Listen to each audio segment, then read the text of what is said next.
కన్నీరు గార్చి నానా నానా అంటే, ఏమి నా కుమారుడా, ఏమి నా కుమారుడా, ఏమి నా కుమారి అంటున్నాడు. దేన్ని బట్టి?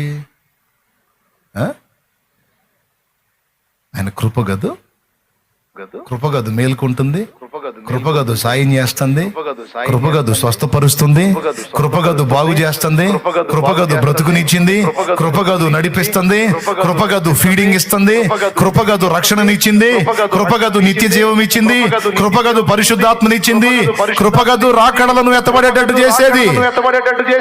కృపగద వచ్చేటప్పుడు యేసయ్య తీసుకొని వస్తుంది.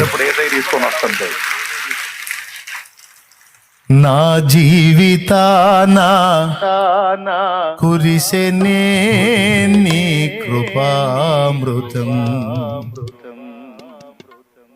నా జీవితాన